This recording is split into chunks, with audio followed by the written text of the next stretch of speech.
Shalom à toutes et à tous, on se retrouve avec le Rabbi Yehuda Ben Ishai de la communauté des Monash Lema. On espère que vous avez passé une bonne fête de Chagat Maout. Et le titre, comment être un peuple influent. Bechavod Rav, je vais ouvrir votre micro. Shalom, shalom à tous et à toutes. Et Baruch Hashem, on est après Yom Ha'atzmaut et avant Yom Ha'atzmaut. On est Motsae Yom Ha'atzmaut parce que Yom Ha'atzmaut cette année a été avancé, comme on le sait. Mais on est aussi avant Yom Ha'atzmaut parce que ce vendredi, en fait, on est le Dalet Iyar et Shabbat, on sera le He Be'Iyar, qui est la date de la proclamation de l'État d'Israël. Et on veut, en l'honneur de la date de Yom Ha'atzmaut qui tombe ce Shabbat, essayer de comprendre pourquoi l'influence de l'État d'Israël va en grandissant.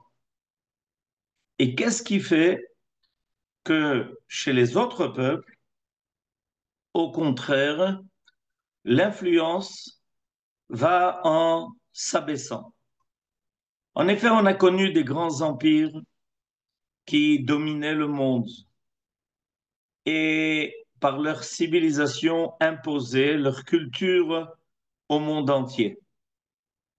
Mais on s'aperçoit aujourd'hui que même les grands empires, ce qu'ils appellent les grandes puissances, en réalité sont très limités dans leur capacité d'influence, surtout au niveau de leur civilisation, de leur culture, de ce qu'elles ont à apporter à l'ensemble de l'humanité. Elles apportent des fois de grandes découvertes scientifiques, mais sur l'esprit de l'homme, sur sa façon de considérer le monde, on se rend compte que les grandes civilisations ont terminé une grande partie de leur histoire. La civilisation gréco-romaine, la civilisation européenne, la civilisation et la culture américaine n'ont plus l'impact qu'elles avaient sur l'esprit de l'ensemble de l'humanité. Par contre, on se rend compte qu'il y a un intérêt de plus en plus grand, de plus en plus marqué par ce que le peuple d'Israël a à dire, ce qu'il a à apporter. Et évidemment, ce n'est pas par hasard. Il y a à cela de profondes raisons. Et on va essayer aujourd'hui de comprendre pourquoi. Notre paracha, qui est en fait une double paracha, les parachiotes de Tazria Metzora, nous font rentrer dans un monde tout à fait particulier. C'est le monde de la parole, de la force de la parole. En effet, par l'absurde, la Torah nous prouvait que la force de la parole est énorme et qu'elle a des rebondissements, qu'elle a des euh, euh, totsaot, et il y a à cela des effets qui peuvent être extrêmement nuisibles. Et c'est pour ça que dans ces deux parachiotes, aussi bien la paracha de Tazria que de Metzora, longuement, la Torah va s'attarder sur des détails qui semblent des détails harassants, difficiles et des fois incompréhensibles. Cela demande un très haut niveau de connaissance pour parler de ce négat, de cette lésion qui s'appelle la lèpre. La lèpre qui peut atteindre les murs de la maison où l'homme habite, qui peuvent atteindre ses ustensiles et vêtements et même peuvent atteindre son corps. Et voilà que des dizaines de versets sont consacrés à précisément la tsara'at, ce que l'on traduit généralement par la lèpre. Ce n'est pas la lèpre médicale telle qu'on l'étudie dans les facultés de médecine. Maïmonide nous dit que c'est quelque chose de tout à fait particulier. C'est quelque chose qui peut être considéré comme sortant de l'ordinaire, des lois de la nature. Il y a là quelque chose qui dépasse les lois de la nature. Pourquoi Akadosh Baruch Hu a-t-il trouvé nécessaire d'inscrire dans la Torah une paracha et demie, avec non seulement la description détaillée de toutes les plaies de cette maladie qui s'appelle la tsarat, qui n'est pas une maladie physique, mais qui est une maladie métaphysique et qui va avoir des effets psychosomatiques sur l'homme. Pourquoi Akadosh Baruch Hu a demandé à Moshe Rabbeinu d'inscrire ça en détail dans la Torah, surtout que ceux qui devront décider de cela sont des Kohanim.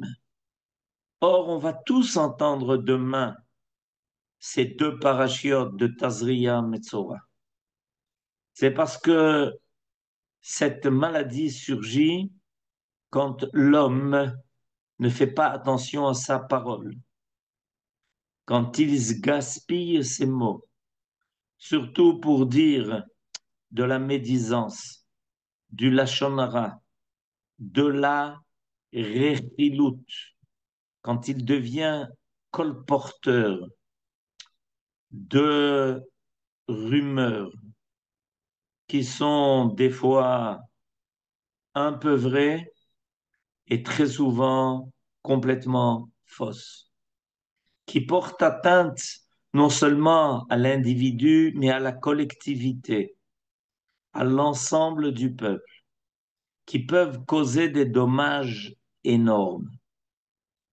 La Torah a voulu nous enseigner, en donnant une telle place à la tsarat, qu'il faut prendre au sérieux la force des mots, la force de la parole, qu'il faut éviter de se servir de cette arme, si ce n'est pour des raisons qui ne sont que positives, bénéfiques.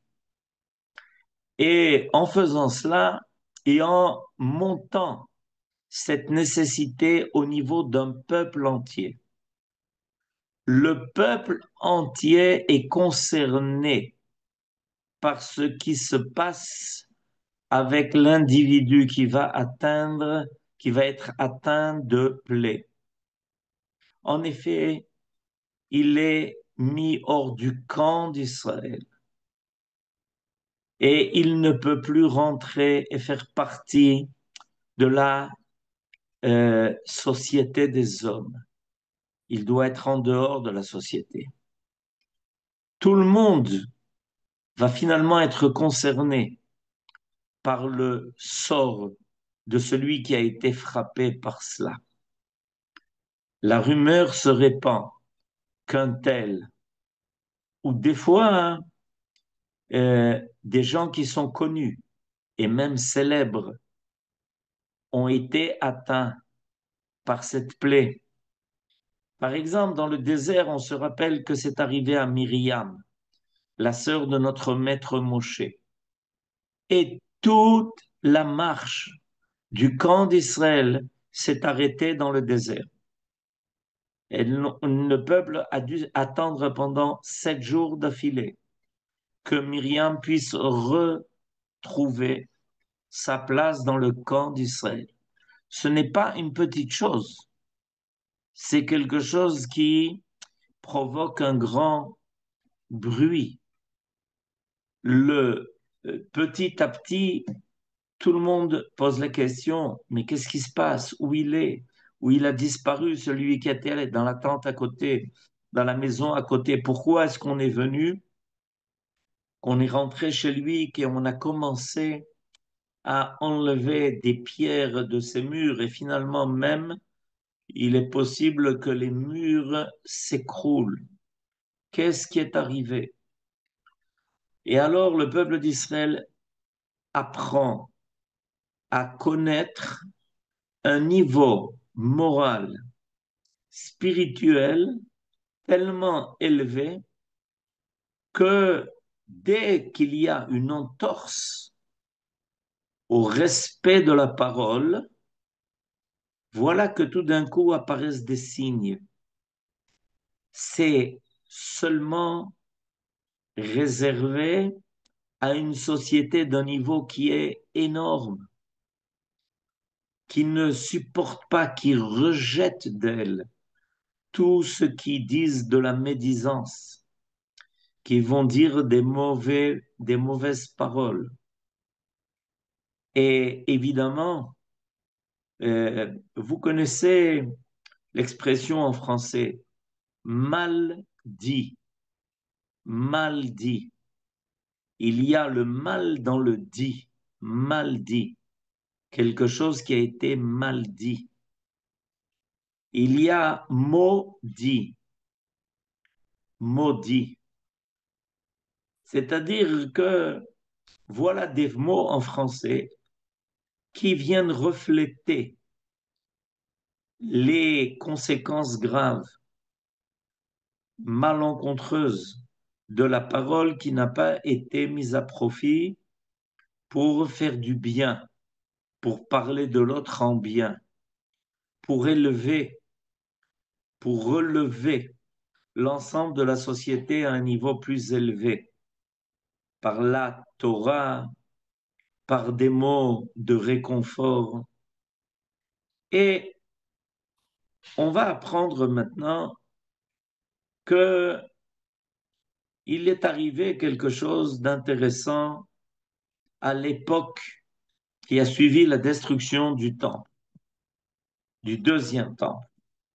Quand les Romains, malheureusement, sont accourus pour conquérir Eretz Israël, prendre, l'avoir l'emprise sur Jérusalem et finalement détruire le temple.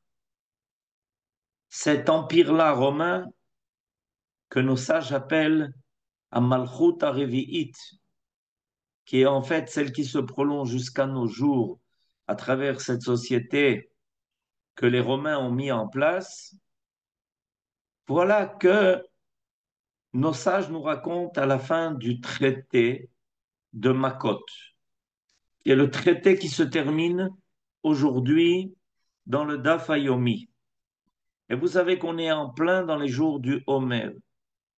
Ces jours du Homer sont essentiellement liés à Rabbi Akiva et à ses élèves aussi. Et la Gemara nous raconte une histoire. Elle nous dit qu'après la destruction du temple, il y a 4 sages qui marchaient ensemble. Ukvar haya Rabban Gamliel, ורבי אלעזר בן עזריה ורבי יהושע ורבי עקיבא, מהלכין בדרך. Les sages sont en chemin. C'est intéressant, cette expression, me'alchin baderech. En effet, nos sages sont toujours en chemin. Ils cherchent à comprendre. Ils sont sur le chemin de la vérité. Et ils sont, grâce à ça aussi, sur le chemin de l'histoire. Pour comprendre à travers tous les événements historiques, quelle est l'intention divine dans la façon dont il mène son monde. Et voilà qu'ils entendent ils entendent un bruit qui se répand. Veshamu kol hamona shel Romi mipalta berichuk mea ve'esrim mil. Ils ont entendu un bruit sourd comme ça, au loin. D'après la Gemara, il s'agit d'un bruit qui s'est répandu à 120 kilomètres de là où ils étaient. Ils entendent un bruit dans le monde. C'est le bruit de Rome. Qu'est-ce que ce bruit veut dire? Que Rome est en train de s'imposer au monde et qu'à 120 kilomètres, on peut entendre son influence, combien sa puissance est tellement forte qu'à 120 kilomètres de là où se trouvent les Romains, on sent déjà leur présence. Leur civilisation est forte à tous les niveaux. Elle est forte aussi bien au niveau matériel qu'au niveau de leur culture, des lois que les Romains imposent, de leur conception du monde. Et ils sont étonnés. Quelle est la force de cet empire romain qui, en réalité, n'était pas si ancien que ça? Et on voit sa force monter, grimper. On l'entend déjà de loin. On peut sentir combien les Romains arrivent à organiser leur empire, à dominer, à imposer leur façon de voir le monde, de considérer leur monde par leur civilisation, qui est une civilisation qui a joint aussi la Grèce à leur ordre romain. Et ils sont étonnés. Et alors, et quand ils ont entendu cela, les sages ont commencé à pleurer, nous dit la Gemara. Pourquoi est-ce qu'ils ont pleuré? Parce que nos sages, qui savaient déchiffrer, ce qui se passait dans le monde et dans l'histoire, ont compris que cette civilisation gréco-romaine allait dominer le monde pour longtemps, sans aucun rabais, et que finalement elle va se développer et devenir ce qui va devenir la société occidentale. Et ils ont compris évidemment quelles vont être les conséquences pour le peuple d'Israël, pour son avenir, que précisément ce soit les Romains qui arrivent à dominer le monde. Nos sages connaissaient profondément ce que Rome recelait. Très souvent, ils ont eu contact avec eux. Ils ont compris leurs pensées. Ils ont compris leurs méthodes. Et ils savaient ce qu'ils voulaient, en fait, faire du monde.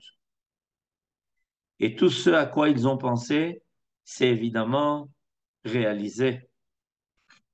Et jusqu'à aujourd'hui, les traces de cette civilisation peuvent se lire sur les monuments qu'ils ont laissés, sur l'ordre romain tel qu'il a été imposé, sur ce qui s'appelle l'État par ses lois, la loi de l'État. Tout ça, nos sages l'ont compris.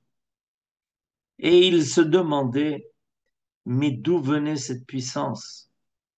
Quelle était cette force? Qu'est-ce qui se cachait en eux? Quel était le grain de vérité, peut-être? qui habitait cette civilisation qui avait pris sur elle de sortir le monde de sa vie préhistorique. Et alors, ils se sont mis à pleurer parce qu'ils ont compris que, en fait, Israël allait être dominé par cela et qu'ils devront subir cet état d'esprit, cette façon de considérer le monde qui n'appartient qu'aux hommes et qu'à ceux qui dictent aux autres leur volonté, la loi du plus fort. Et tout d'un coup, Rabbi Akiva, lui, s'est mis à rire, à sourire. Et évidemment, les sages étaient surpris de la réaction de Rabbi Akiva. Et ils ne comprenaient pas, parce que eux, évidemment, savaient ce que cela voulait dire pour les 2000 ans à venir. Alors ils se sont adressés à lui et ils lui ont demandé, mais dis-nous pourquoi tu ris? אמר לו מפני, אמרו לו מפני מה אתה משחק? אמר להם, ואתם מפני מה אתם בוכים? Alors il leur a répondu, mais pourquoi vous pleurez? אמרו לו, גויים הללו שמשתחווים לעצבים ומקטרים לאלילים, יושבים בטח והשקט. Regardez ces idolâtres-là, comment ils profitent de ce monde, comment ils vivent en toute tranquillité, comment ils ont l'air joyeux et contents de ce qu'ils vivent. Ils semblent profiter de toutes les jouissances de ce monde. Alors il leur a répondu, eh bien voilà, c'est la grande leçon qu'on doit en tirer. Uma alalu, Uma alalu, שעובדים עבודה זרה, alalu mishtachavim, la élilim, ils se prosternent devant des idoles. Regardez un peu comment ils arrivent à profiter de ce monde. Anu bet adom raglenu saruf ba'esh, velo nifke. Alors ils lui ont dit, mais enfin, et nous, notre Beth Amikdash, il a été brûlé et on souffre et on sait qu'on va souffrir. On peut ne pas pleurer. Alors ils ont continué à poser à Rabbi Akiva. Comment toi tu peux rire? Amar lahem, lekach ani metzachek. C'est pour ça que je ris. Uma leovrer retzono kach, leoser retzono alachat kama vekama. Il leur a dit, ah, vous êtes surpris. Comment ils peuvent imposer au monde leur force et leur volonté? Et tout ça en allant à l'encontre de la volonté de Dieu. Alors, imaginez-vous un peu, qu'est-ce qui va se passer avec le peuple d'Israël quand arrivera le temps où le peuple d'Israël, lui, aura l'influence sur le monde. Non pas cet empire, mais quand sera arrivé le temps pour le peuple d'Israël de transmettre au monde la vérité.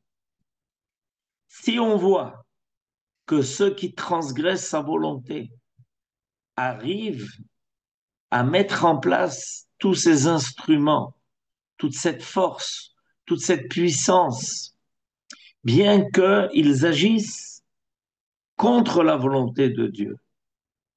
Évidemment, Dieu se sert aussi d'eux.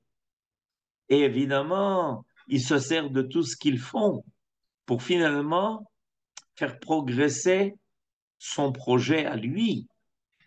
Mais sachez que viendra un temps où le peuple d'Israël, lui aussi, arrivera à avoir une telle influence dans le monde, lui aussi mettra au point tous les instruments qui lui permettront de irradier sur le monde entier. Si Akadosh Baruch Hu permet à l'homme de développer le monde, de le rendre tellement élaboré pour leur propre volonté, leur propre intérêt, qu'est-ce qu'il se passera quand viendra le temps où Akadosh Baruch Hu permettra au peuple d'Israël de mettre au point tous les instruments qui lui donneront la force, les moyens de influer sur le monde entier pour lui révéler la vérité. Voilà le raisonnement à forte raison que Rabbi Akiva a enseigné. Et alors, les sages ont dit à Rabbi Akiva, tu nous as consolés. Tu nous as consolés parce que, précisément, en apprenant sur la force de toutes ces puissances, on peut essayer d'imaginer quelle sera la puissance d'Israël, le temps voulu, quels sont les moyens que Dieu remettra au peuple d'Israël, quelle force, avec quelle force il apparaîtra dans le monde. Le monde sera stupéfait de ce que le peuple d'Israël fera à ce moment-là. Et tout cela pour amener le monde à connaître Akadosh Baruch Hu. De nos jours, c'est exactement ce que l'on vit. Regardez sur combien de fronts l'État d'Israël aujourd'hui se trouve et combien il agit dans le monde entier, malgré tous les obstacles, malgré tous les défis qu'il a relevés, y compris les défis qu'on a dû relever les derniers jours. Dans le monde, on fait appel à notre secours. Des peuples qui nous font confiance et qui pensent qu'on est capable de les aider réclament notre aide, y compris ceux qui auparavant étaient ceux qui se vantaient d'être les plus forts.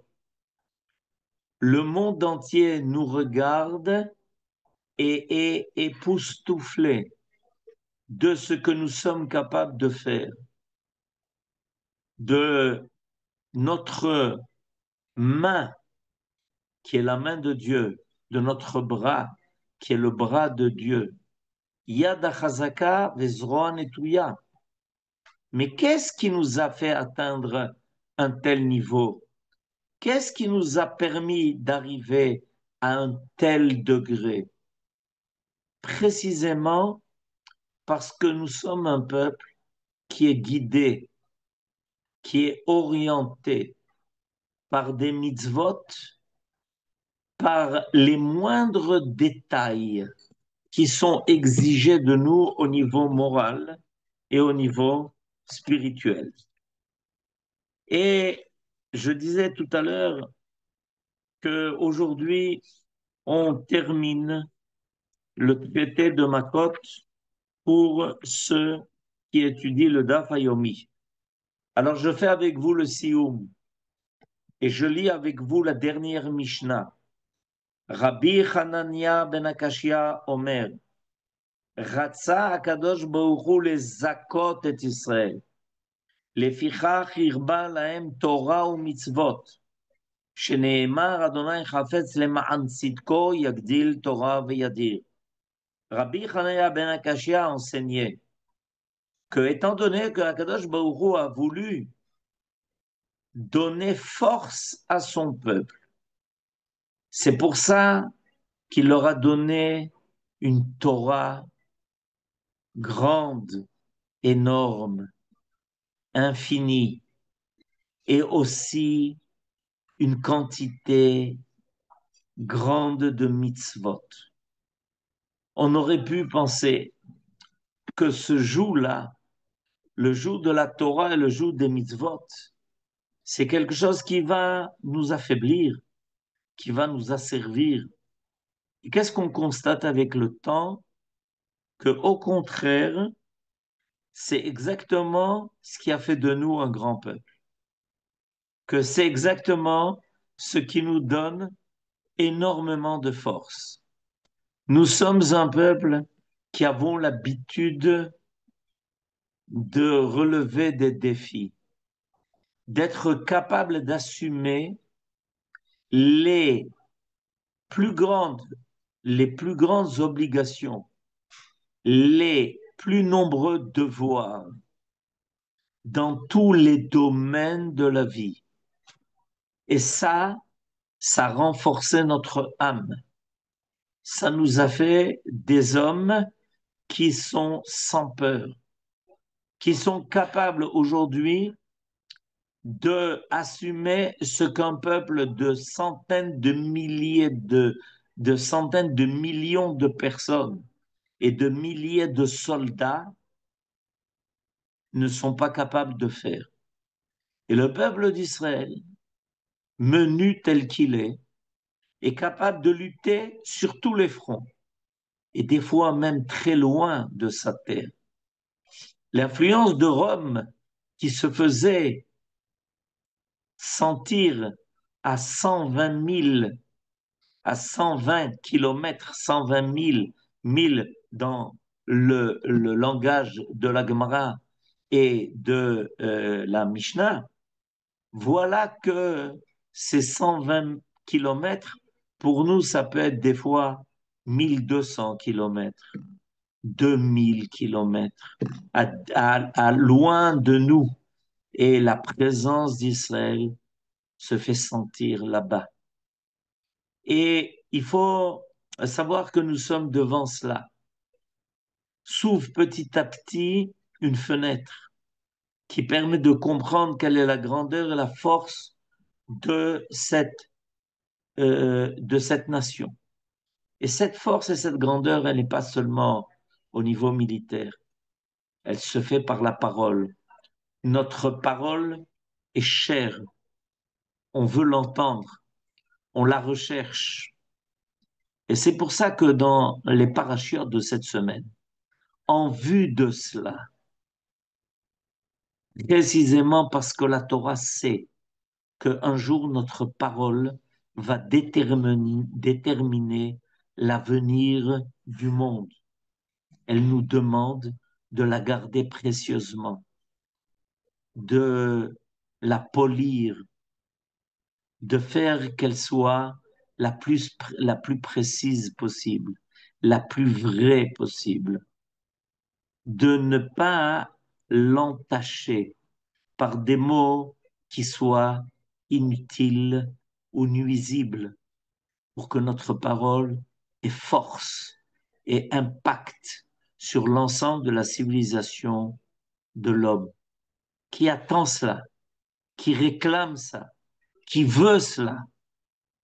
Alors, nous apprenons ici, dans nos parachutes, dans ces parachutes de Tazria et Metzora, à être des hommes de bonne parole, fidèles à leurs paroles, qui n'emploient leurs mots que pour le bien de l'homme et que pour le bien des hommes. Alors, on veut vous souhaiter, à la veille de ce 5 Iyar, Chag Sameach, et que Bezrat Hashem, de plus en plus, ki mitzion tetse Torah, ou dvar Hashem mi Yerushalayim. Voilà en fait ce que nous sommes en train de préparer et qui a déjà commencé à apparaître et qui va se renforcer de plus en plus grâce à Dieu. Amen, Ken Yehi Ratzon et Shabbat Shalom. Merci d'avoir visionné cette vidéo. Je vous invite à vous abonner à notre chaîne InMode pour plus de replays, de conférences, de cours, d'interviews. Cliquez sur le bouton juste ici et vous êtes abonné à l'InMode. À très bientôt.